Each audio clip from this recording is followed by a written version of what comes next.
민주당 이재명 후보가 오늘 당 혁신을 위한 비상기구를 출범시키며 쇄신 작업에 박차를 가하고 있습니다.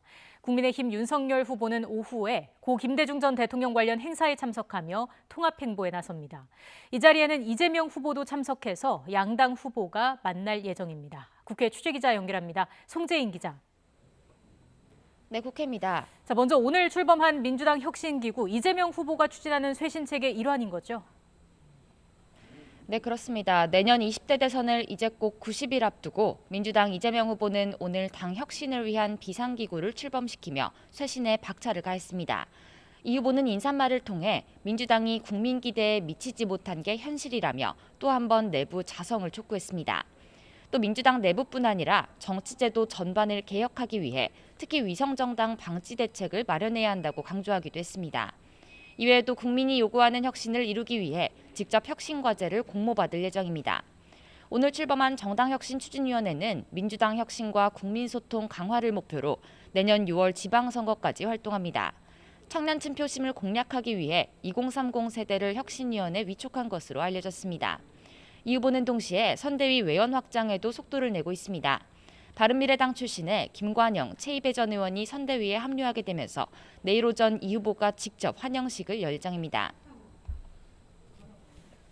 국민의힘 윤석열 후보는 오늘도 통합행보를 이어가죠.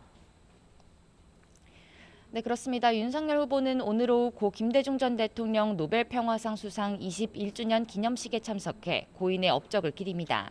앞서 윤 후보가 대권 도전 선언을 하기 전에도 들렸던 곳인데요.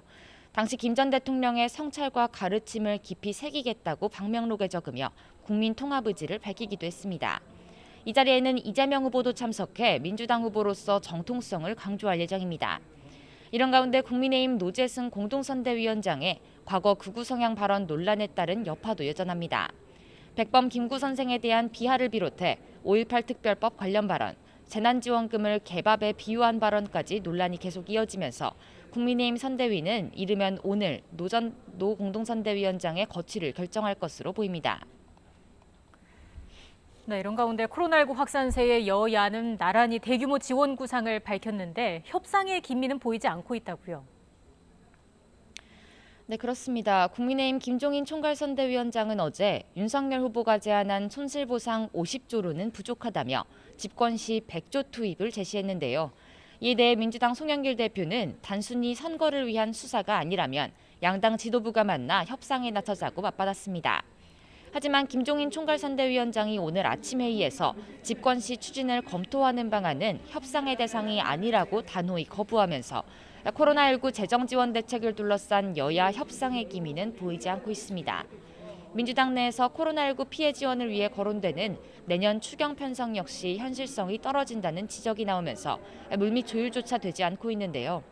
이처럼 현재로선 여야 간 또 당정 간 코로나19 지원을 위한 재정 투입 논의는 뚜렷이 진행되는 게 없지만 코로나19 확산세가 가파른 만큼 추후 방역 강화와 피해 지원 등을 위한 정치권의 방역 대책 논의는 불가피할 거란 분석도 나옵니다.